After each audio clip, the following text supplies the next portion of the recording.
We're here. 392 of STP. Can't believe it. That is wild to me. 392 episodes? It feels like it should be more. To be honest. And to be honest, we should for sure have over 1,000 5-star reviews or rates at this point. The fact that we don't have over 1,000 is unacceptable. We can do it. Like I need any more lipstick. For those of you asking, it is an NYX Smooth Whip, which is what I called my car in high school. It was a 90, it was an 89 Oldsmobile or a 90 Oldsmobile. I forget what that model was. I think it was a 90 Oldsmobile, and that wasn't even the year, that just was the model. White with blue fabric interior, and it probably still smells like all of my failing grades at this point. It probably smells like Cheetos and my attempt at passing high school math. A lot of math sadness in those fabric seats. I am excited to be here. Pumped to be here today. Looking forward to chatting with you guys. There's a lot of updates. One update I want to give is about Ian Burns. Ian Burns got his merch. He got his merch. So I don't want to hear any sort of malarkey or shenanigans from anybody about how I don't do something and I'm not sending something. It may take me 2 years, but I am sending the merch. I am absolutely sending the merch. You're getting it.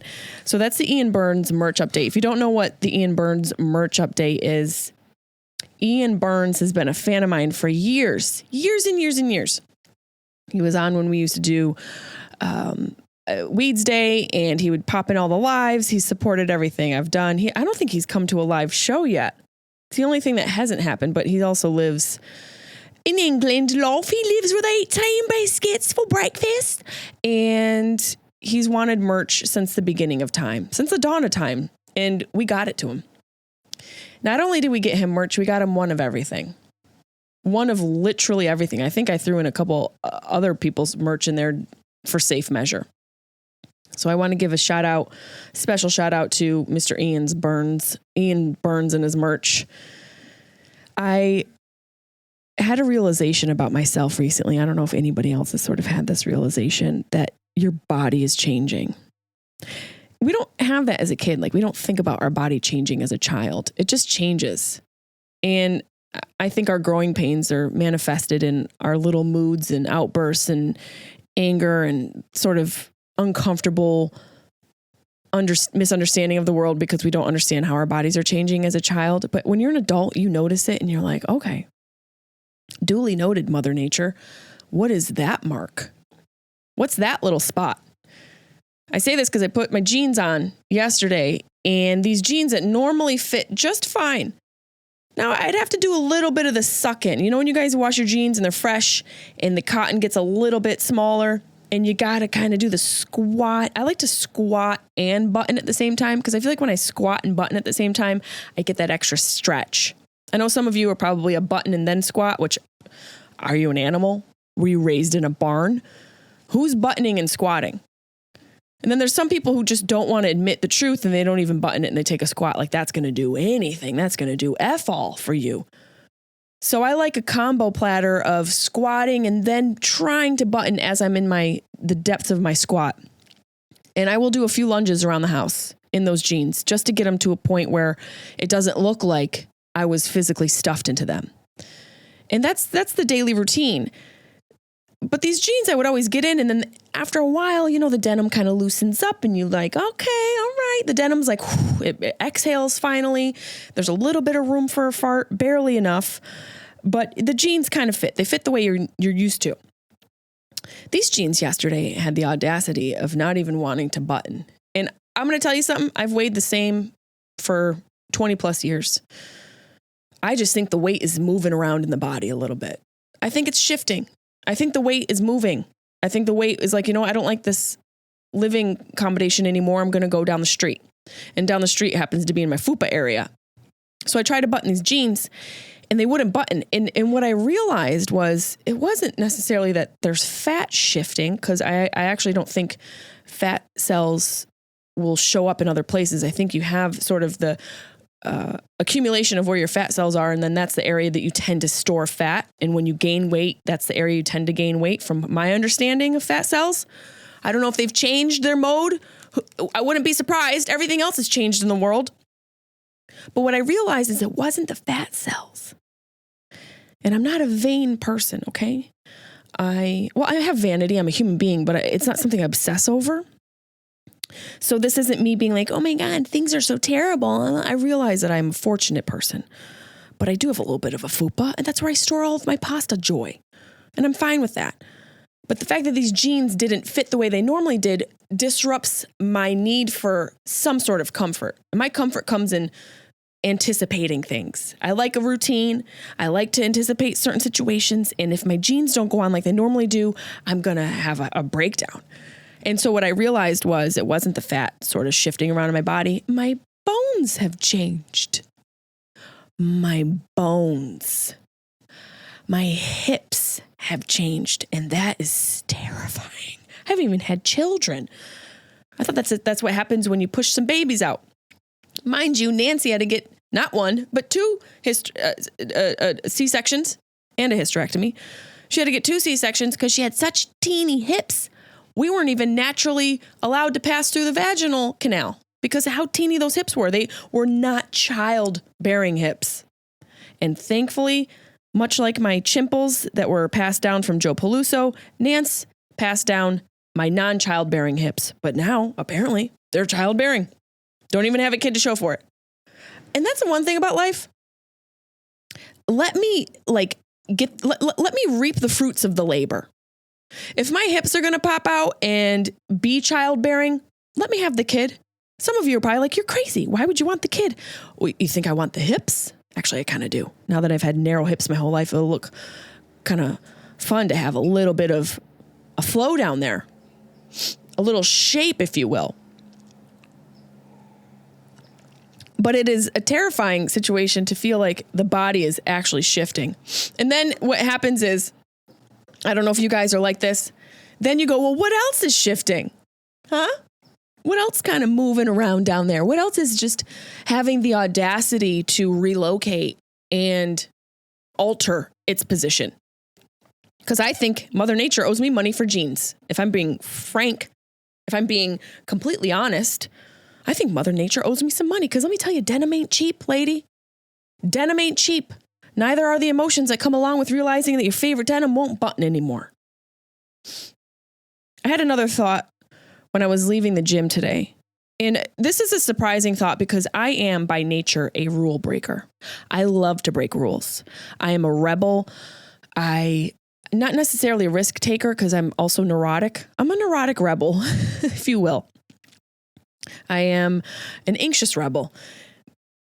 And I love to break rules. And not rules that are rude, no rule breaking that's going to disrupt someone else's comfort.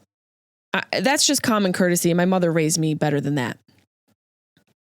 But I do think we need rules. Rules are necessary. It's a necessary part of society. It keeps us kind of sort of contained because there's a lot of animals out there.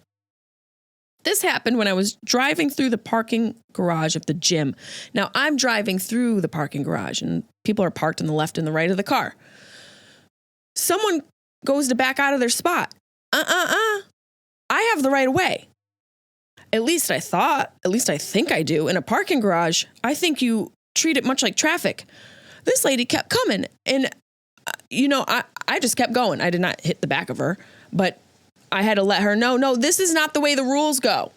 In a parking garage, parking lot, the through traffic has the right of way. Now, if you want to be nice, if you want to be kind, sure, you can stop and let the person out. It wasn't that I wasn't being kind. I just was thinking, well, wait, doesn't this woman know the rules? Because I know if I were in her position and I were backing out, I would pause and let the person driving through drive through. And it made me just realize that people don't like to follow the rules. They don't like to follow the rules. Those are the areas where I like rules to be followed, where it has to do with other people's, the fact that it is my right of way. I feel like I should have the right of way. And I feel like that lady should know that I have the right of way because otherwise, everyone's supposed to just cater to your emotions? Did she feel like she should have gotten out of the spot? Did she feel like she should have had the right of way emotionally? And that's why sometimes you just have to say, fuck your emotions. This is about rules. And in a place of rules, sometimes emotions don't apply. It's more about motion than emotions. And I'm motioning out of the gym so I can go eat a sandwich. I think that was a problem. I was just hungry. Something sad happened today. We lost a really important part of the podcast, a really important person. Not a whole person, but just his joint. Snoop on a stoop fell off of the stoop back here. I don't know how he fell off. And his J snapped off. Now, this is a gift that my assistant Debbie bought for me. And this is not the only gift that Debbie bought for me that has had a fatal end and a tragic end. But I think almost everything Debbie's ever bought me has come across some sort of horrible Shakespearean end. But here's Snoop in his little joint. So hopefully we'll be able to find glue to glue him back together, because we cannot put him on a stoop without his J. I think that actually is sacrilege. You know how some people, you can't put a cross upside down? Well, you can't put Snoop on a stoop without his joint. It's just not right. So we're going to sit him here until he gets completely mended. RIP to the joint temporarily. And to Debbie constantly having complete patience for all of the things she buys me that go broken out of the blue. I don't know how. I have no idea how. I also had this annoying situation, and maybe also you guys have felt this as well. I'm just going to apply some more under eye. I love to just do my makeup while I'm recording the podcast. It should always be done, but you know what? A little touch up never hurt a bitch. I had this annoying situation. Maybe you guys have felt it as well. When you go out now to eat, do you feel like or even to shop? Oh, fuck. Well, I'll just use that from the table. Sure, that won't cause any breakouts. You ever go out to eat, shop, or anything where there is a point of transaction, a sale, register, whatever, Target, grocery store, even some of these restaurants now, you know, these point of sale places where you're in line and now they're having you do the thing. They're having you check yourself out. This isn't anything new. This isn't anything groundbreaking, but it's frustrating. I was at a Panera, and I know when you go out to eat to Panera, traditionally, and each time I've gone, you can leave your stuff at the table. Now, I'm not trying to put more work on other people, but I also don't work at a Panera. That's just not my job. And if it was, I would take pride in it. I would take pride in my job, and I would do whatever I needed to do to make sure I'm doing that job correctly. And I go to the girl, I'm done eating, and I go to the girl, I go, can we leave our stuff here? And she goes, no, can you bring it over and bust the table? And I'm just like, what is happening? So not only do I have to like pay for the food, I have to take care of everything else in the restaurant. And this isn't just happening there. You know, it's at the grocery store. It happened somewhere recently, and I was just like, how am I self-checking out here? And pretty soon it's going to be, you're going to have to just give yourself your own doctor's checkup. Doctor's not going to be there. You're going to have to do it and touch it all off on an iPad or whatever screen they have. Put your credit card in. Everything's going to be completely virtual. There's going to be no more point of sale transactions in point of transaction sales, however you say it. And that, to me, that like freaks me out a little bit. But at the grocery store, like I don't want to check myself out at the grocery store. I got to look up fruit codes. I don't know the fruit code of bananas. I have no idea what the avocado fruit code is.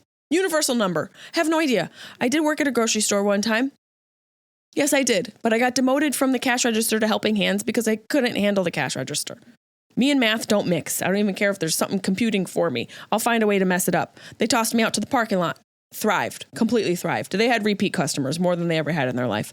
Old ladies were buying more, bringing less coupons because they felt better about themselves because I was out there just giving them joy. And it was a great time. But that was the only time I was looking up fruit codes. Now that I don't work at a grocery store, I don't want to look. I don't know what broccoli code is. I got to know broccoli code? Come on now, man. There's too many codes for me to know. I got all these passwords I have to remember. And and my own sign-in codes from all the other accounts I use. Now I got to know fruit codes. Get out of town. The only code I know is girl code. So I've had some dreams lately that have been questionable. I've had a dream about tsunami 3 times in the past few weeks. Now, I normally write my dreams down. So let's see if I can recall. Let's see. On the 21st, I had a tsunami dream. On the 22nd, I had a tsunami dream. And I think I might have missed writing down the third one. So let's see. The 21st, tsunami in LA when I was at a beach with my cousins. I got into a pickup truck with 2 black lesbians. She couldn't drive.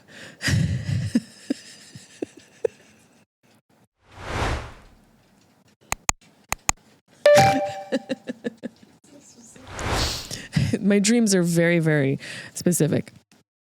I got into a pickup truck with 2 black lesbians. She couldn't drive, so I took over. When we came to a dead end, I had to climb off a fence and up to the top of a building and jump across the roof. We found a girl who was a fan of me, and I responded to her emails in front of her and was trying to use her phone to get a hold of my boyfriend. It didn't work. And then I tried to call Skylar Stone. Oh no, Skylar Stone was there. And then I tried to call my man, and that didn't work. Strange dream, very detailed. And I have to be honest, let me preface this with, I can't stand when people tell me about their dreams. It's one of my pet peeves. I don't like it. I don't care. I don't want to hear about your dreams. Unless you're somebody I love, I just don't care about your dreams. It's so stupid to hear. But I think the fact that I have had these 3 tsunami dreams and I live in a tsunami zone in California, it makes me a little bit more on edge. Just a little bit more on edge. And let me start this by saying, I do think I'm tapped into something. Now, I'm not saying I'm a witch. I'm not saying I'm clairvoyant or any of the such. I do have some weird premonitionary tendencies. Is that a word? We don't know.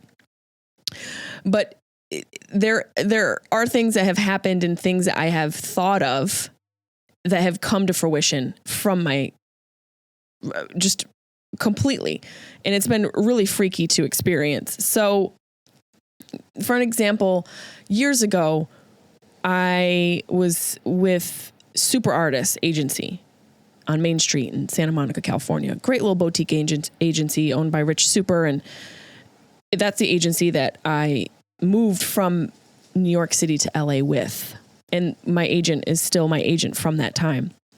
This story is about my agent. So I had these dreams, these reoccurring dreams of a few nights in a row, probably 2 or 3 nights in a row, these reoccurring dreams of my agent, Justin, getting into a car accident. And by the 3rd night, I felt like I had to tell him. I said, hey, Justin, this probably means nothing, but I feel like I need to tell you because if it does happen, I don't want to be responsible. But now that I'm telling you, I probably will become responsible somehow. And I told him about accidents that I were seeing and things that I was seeing for him and in the visions that I was having. And so the next day he got into a car accident. His car got totaled by a drunk driver. He survived. He was okay. I mean, he had some neck pain, but he wasn't completely injured. Now, am I saying I caused the accident? I don't know. Was it a premonition? Have no idea. Could I have elicited an accident? Maybe he drove in a certain way because he was nervous and maybe that caused traffic to completely have a butterfly effect. I don't know. All I know is that after that accident, I had more dreams of him in a car accident. And I'm on the phone with him. And I'm telling him, I go, Justin, I had another dream last night about you getting into a car accident. While we're on the phone, he gets into a car accident. He crashes while we're on the phone. And then he stopped taking my phone calls.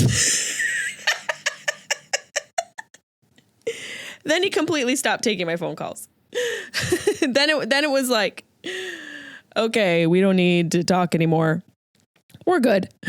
So I'm not saying that I am a magician. I'm not saying I'm some sort of cosmic magician. I'm not saying I'm some sort of witch. I just think that there's something going on with me. So I had a few nights in a row of him having a car accident and got into a car accident twice. So now I think about these tsunami dreams I'm having, and those freak me out.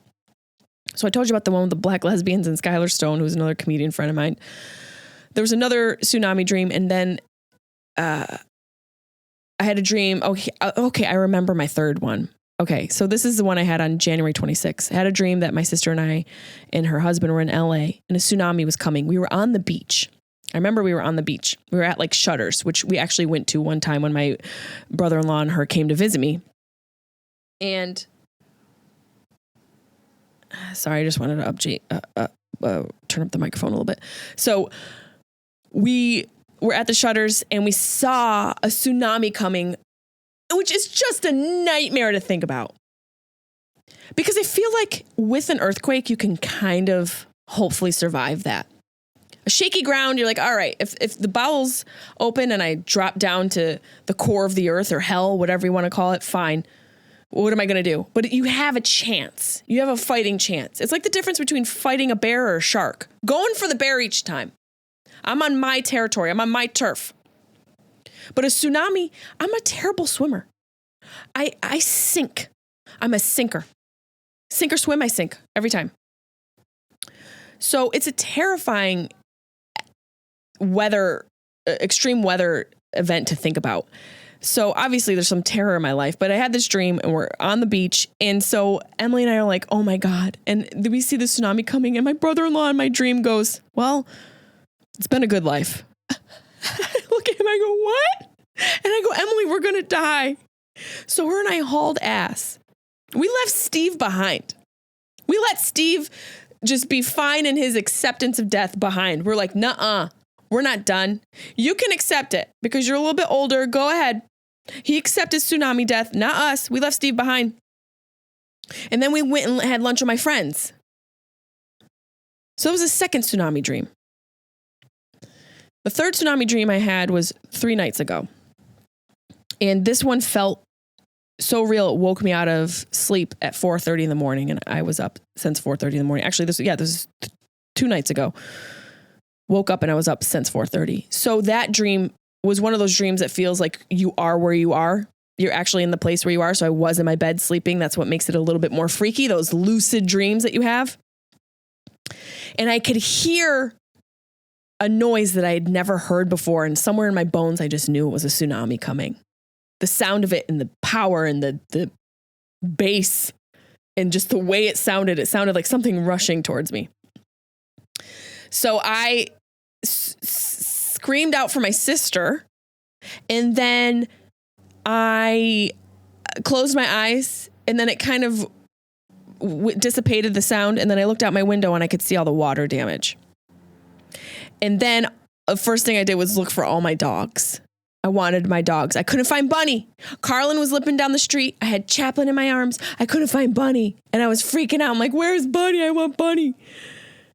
And it woke me up and it just really freaked me out. I texted my sister in the morning when I woke up because it felt so real. And I will tell you that these dreams reoccurring are terrifying. They're absolutely terrifying. But I've had so many different dreams that have come true that that's even weirder to me. And so I'm not telling you guys that there's a tsunami that's going to hit California, and I'm not trying to put that into the universe, but I do wonder what it means. Obviously there's something going on. There was a couple of situations. I'm trying to remember those other dreams that I had that actually came to fruition. There were so many different ones. I've talked about them on the podcast. There was one with my girlfriend when we were actually in Marin County, California, with my girlfriend Erin and I. We were there for real, visiting her mom because she grew up in Marin County. And we went to sleep. I had a dream that I was riding my bike to school in Marin County, which I had never been to before. And so I ride my bike to school and I pull up and there's this big hill that on the bottom of the hill is basically the entrance to a school. It's almost like a cul-de-sac street. And all the kids are lined up on the side of the street and I'm riding my bike. And now the bike's a little rickety and it's loud and I know it's embarrassing. I feel like it's embarrassing. So when I ride down the hill, I let the bike go around in circles and let it just sort of slow down naturally out of, gravity and speed and reduction in speed and all of that. I go around in circles and I yell, the brakes don't work. The brakes don't work. That was my dream. I'll never forget it because the next morning when I woke up, Erin's driving me around, showing me where she's from and the school she went to and all of her old stomping grounds. And she told me she used to ride her bike to school. And then she said it was embarrassing because the brakes were so loud. And I would always be embarrassed pulling up to school. I don't know what that means. They're so insignificant. So there's insignificant dreams that come to fruition. Then there's car accident dreams that come to fruition. I probably shouldn't be talking about this because I feel like the FBI and CIA are going to collect me and study me like some sort of alien. But there have been so many dreams that have come true. And the tsunami one's just freaking weird. You know, it's just strange, like this big old wall of water coming. Nobody wants that. That's horrible. It's a horrible situation. I also had one of those dreams. This is a minor version. And then we're going to read a little bit about what having dreams about tsunamis mean, because there's a lot of embarrassing meanings. Thanks to Deb, she sent me this link. I had this one dream that my mom was having dinner. This is when my mom was still alive, was having dinner with a neighbor.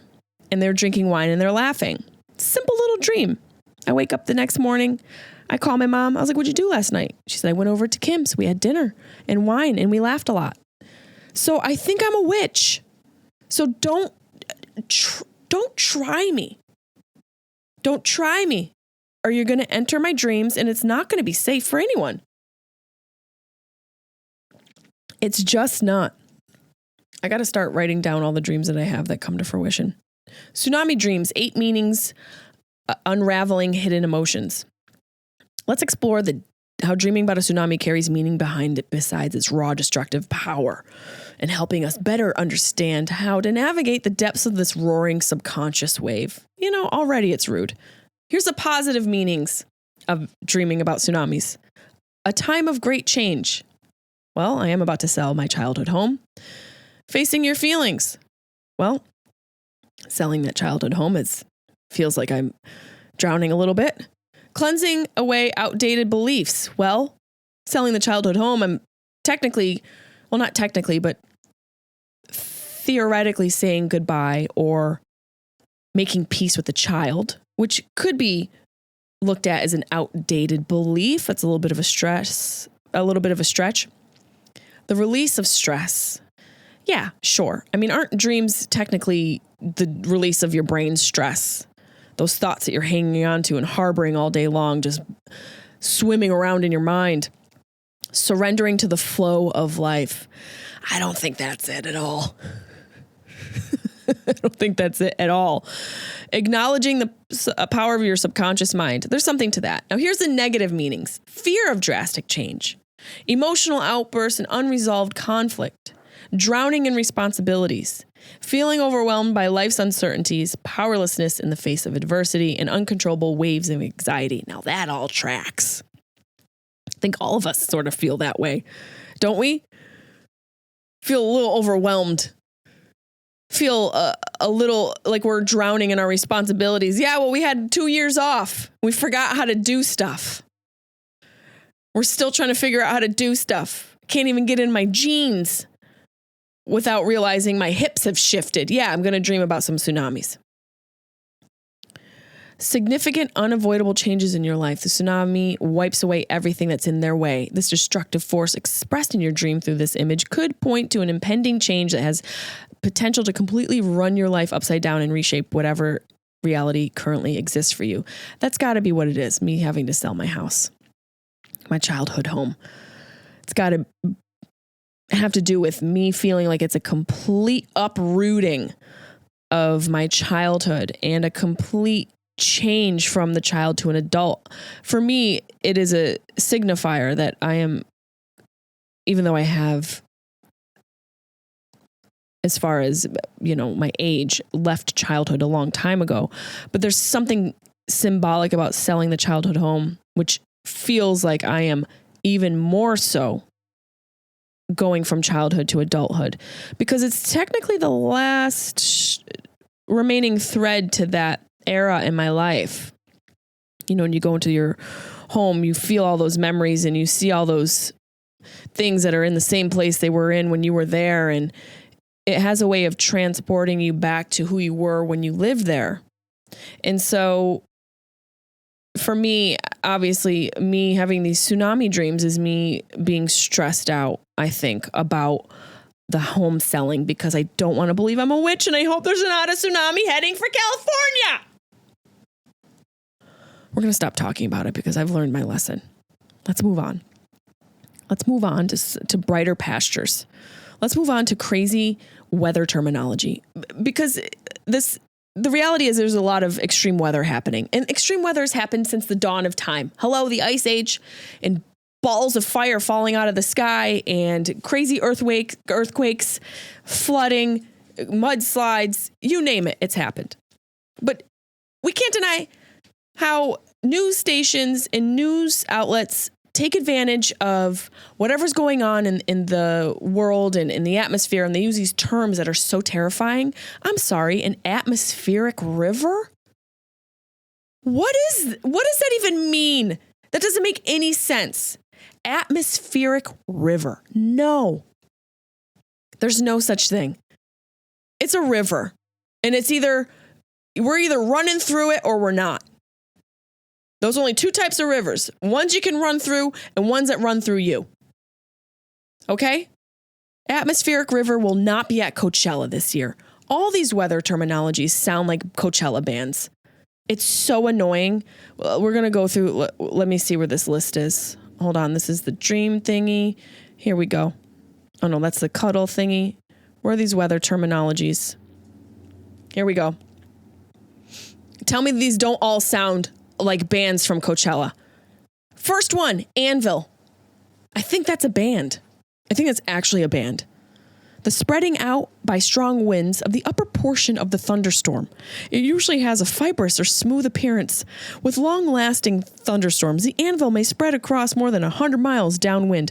This is the type of stuff that my dear friend and former weatherman of Syracuse, New York, would probably be yelling at me because he's like, these are actual things. These are real situations. Please do not talk crap about my work and my legacy. These are actual terms. Cumulus cloud. We know about the clouds. There's the cumulus and then there's the other two. Stratus, cumulus, and featherus. Wait, no, I used to know these. There's a cumulus cloud, the stratus, and the scoochie. What are the three clouds? Cumulus, stratus, and what else? Cirrus. Sirius. Is that why it's named Sirius? So those aren't anything special. Cumulus could be a band. Okay, downburst, definitely a band. A sudden rush of cool air through the ground that can impact the speeds greater than 70 miles per hour and produce damage similar to that of a tornado. Usually occurs near the leading edge of the storm or may occur in heavy rain. Viewing the damage from the air does not reveal evidence of a twisting motion or convergence towards a central track like it would for a tornado. It's all very technical. It's very freaking technical. And it's overwhelming. Wayne Mahar, where are you? We need help. Downdraft. That could be, that sounds like some sort of technical term for a music producer. A column of cold air that sinks towards the ground, most often accompanied by rain. Flanking line. That sounds like something from a band. Funnel cloud. For sure a band. For sure a band. A funnel-shaped cloud extending from a towering cumulus or thunderstorm. Gust front. Gust front. The leading edge of a thunderstorm's downdraft. We need an index. Hail. Now, hail could be a band. It could be an artist. We'll call hail an artist. Macro burst. Mammatus. Roll cloud. Scud clouds will not be at Coachella this year. Towering cumulus cloud, probably not one. Flood terms, here we go. Bank full. Flash flood. Flood crest. Flood stage. River flood. The urban flood. For sure a band. Urban flood is for sure a band. Ice storm. That's boring. Step up your name. But the local news stations, they create their own, like atmospheric river. Get out of here. That's insane. Portions of Southern California will see Continued rainfall Friday from an atmospheric river that threatens even more than flooding. Like what? To ruin your home more? What ruins your home more than flooding? A mistress? She wishes she could. The flood is the mistress. It's so insane. And then the one that they just created recently was an arc. Let's see. The arc storm. Oh, God. It's too much. An arc storm. Because of the fact that the atmospheric river isn't big enough. So now it's an arc storm river, which I don't know what. Noah's going to show up with the ship and all the double animals. I'm getting on the ship. I'll tell you that much. If a ship came out of the sea, I'm getting on it. I'm grabbing the dogs. I'm getting on it. I'm going to take Snoop with me. My little thingy right here, my little scooch, he's coming with me. I'm going to make sure I have Bunny, and I'm hopping on the dang ark. And if he needs me to be biblical, I'll be biblical. I could be biblical for survival. I think that's why cults are so popular. People just want to survive and be loved. So there's a couple crazy things that happened. I want to get into some Maybay's mail. I don't know if we read this one before. We also have a voicemail, but I can't play it because we're using my phone as a little bit of a docking station for our studio right now.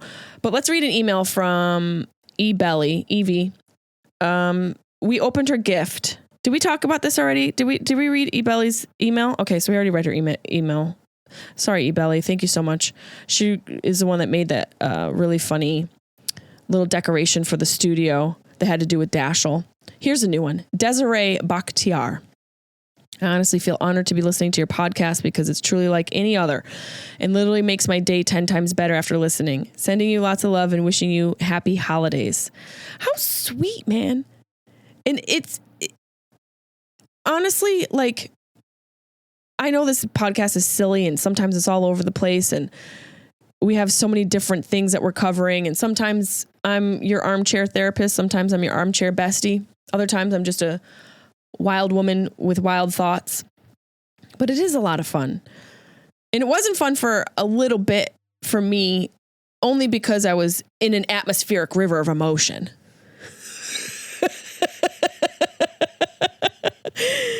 But the crazy thing is it anchored me during that time. The podcast definitely has been an anchor for me during all these ups and downs of my life. And even as I face going home and unpacking my home for the last time, I actually thought about this podcast and I was thinking, like, I'm happy that I have it to sort of catalog and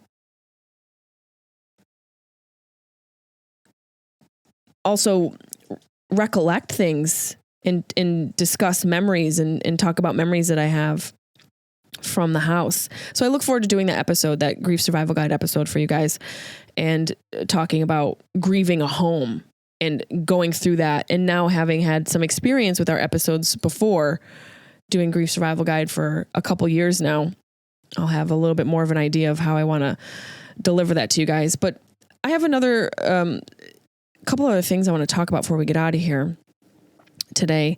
There was some crazy stuff going on. Well, first of all, there's this cuddle thing. I'll talk about it next week. We're going to do a Dr. Peluso episode next week. And here's an article I want to talk about before I forget. Speaking of Syracuse, I'm going home. I'm going to be selling the home. Found this article, longtime strip club owner, possibly facing jail time, sells property, exits business. Now, I grew up on the north side of Syracuse. There wasn't a lot around there. A lot of homes, a lot of two-family homes, a lot of aluminum siding, a lot of sidewalks. So many sidewalks and aluminum siding. A lot of gray days and long summer nights. And I was lucky to have a neighborhood full of kids. We walked around the streets. We ruled those streets. And we were out in the streets and we came home late. We didn't have cell phones. We were fine. In the neighborhood, it wasn't beautiful, but it wasn't horrible. It was home. It felt safe. And we had a lot of, for the neighborhood in the time, it was a very eclectic neighborhood. We had Asian family that lived to our left. We had a family from Vietnam across the street. And then we had Italians on our right. We were Italian. We also, had a Jewish family down the street. It was a very eclectic neighborhood. And I feel very fortunate to have grown up in an area like that. But as far as the look of my neighborhood, it's not that pretty. There are a couple parks. There's a park in front of my dad's house. There was MacArthur Stadium down the street, which was kind of cool because from the right vantage point at my house, you could see the fireworks from MacArthur Stadium. And you could also hear the ball get hit on the speakers in the stadium. You could hear that. And once in a while, it'd just be so cool. And from my dad's roof, when you could climb out from his kitchen windows onto a little bit of a roof there. You could see the fireworks even better, and you can actually see part of the stadium. So the city, where we grew up in the north side of the city, it was very residential with a couple corner stores. We had a Wilson's Farms. We had a bunch of houses that were turned into bars. And this business, which was in my neighborhood, Lookers, Gentlemen's Strip Club.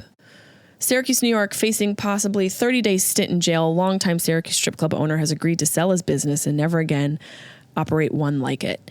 I can't tell you how sad I am to see this one go. And this was on Syracuse.com, and they even posted it on Instagram. You better believe I was in the comments like, somebody get me some merch before they shut the doors completely. I took Marty Camproni and Deb and a couple others to it just because it's legendary years ago. Not for anything other than to just be like, you need to see Lookers. And it actually was the first time I had ever been in it.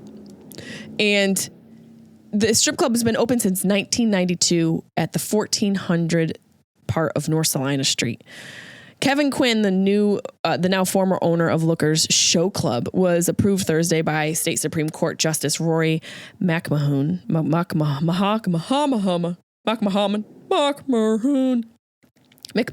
The strip club has operated since 1992. As part of the agreement, Quinn said he would not associate himself with any business in New York State that provides or hosts live entertainment or adult entertainment. He cannot participate in any business within Syracuse city limits that sells or distributes alcohol or cannabis. Oh, God. I mean, what else is there? No fun. Guy's going to have to open up a pet adoption. He will also pay a $1,000 fine to the city, which seems low. It seems like a high agreement, a very severe agreement for him to not be able to conduct any business, but then only pay $1,000. He was originally scheduled to appear for a criminal contempt hearing Thursday afternoon, but it was canceled after the judge approved the settlement. So they settled.